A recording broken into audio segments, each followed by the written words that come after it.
Halo teman-teman, kami dari kelompok 12 ingin menjelaskan hasil diskusi kelompok kami tentang gender dan performance.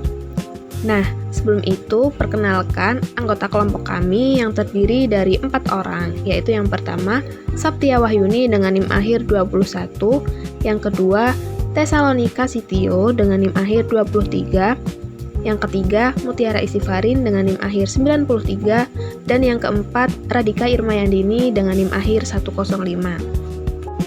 Nah, kira-kira mengapa sih kita perlu membahas tentang gender dan performance? Simak penjelasan berikut ini ya teman-teman.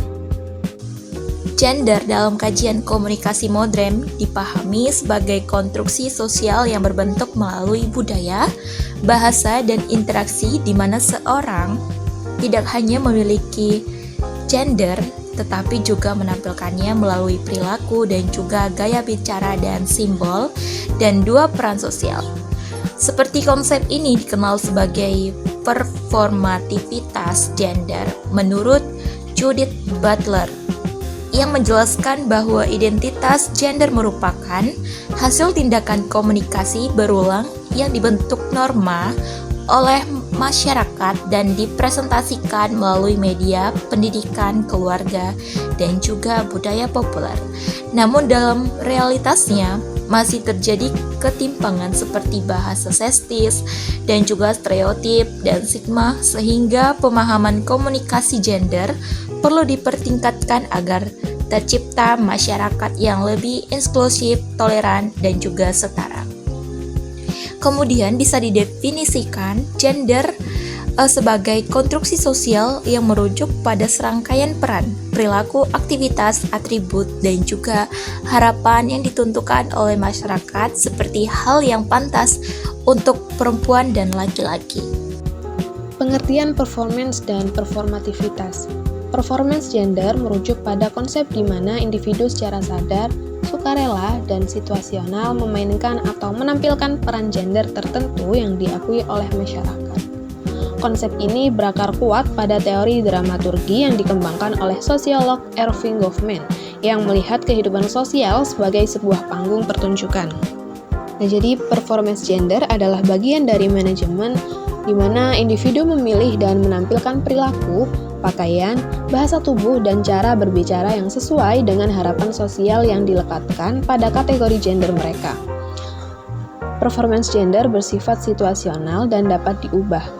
Seperti seseorang mungkin menampilkan performa maskulinitas hegemoni, misalnya bersikap tegas dan non-emosional saat berada di tempat kerja atau latar depan, tetapi seseorang tersebut akan menampilkan performa yang berbeda, seperti lebih santai atau terbuka saat berada di lingkungan privat atau latar belakang. Bagaimana dengan performativitas gender?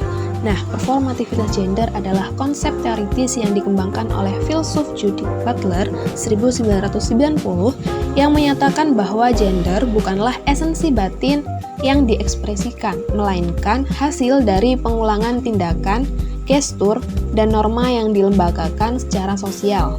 Performativitas bersifat konstitutif yang artinya ia menciptakan atau mengkonstitusikan apa yang diklaimnya dideskripsikan.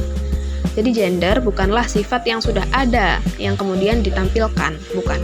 Gender adalah efek dari pengulangan tindakan yang dipaksakan.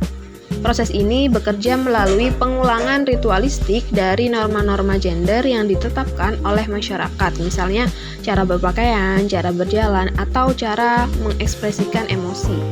Nah, pengulangan ini yang nantinya menciptakan ilusi bahwa kategori laki-laki dan perempuan adalah alamiah atau bawaan lahir. Teori Judith Butler tentang performativitas gender.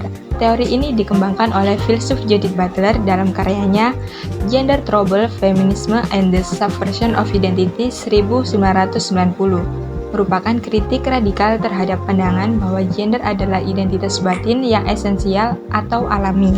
Yang pertama ada performativitas sebagai mekanisme pembentukan subjek. Di sini, Butler secara tegas membedakan performativitas dan performance atau acting. Performance sendiri merupakan tindakan secara sadar dan sukarela. Contohnya itu seperti seorang aktor yang sedang di panggung. Sebaliknya, performativitas yaitu kekuatan diskursif dan struktural yang bekerja di tingkat yang tidak disadari. Di sini memaksa individu untuk mematuhi norma gender yang telah berlaku. Performativitas sendiri bersifat konstitutif, yang artinya ia menciptakan atau mengkonstruksikan identitas gender itu sendiri. Yang kedua ada pengulangan dan paksaan normatif. Mekanisme utama performativitas adalah pengulangan ritualistik norma-norma gender yang ditetapkan.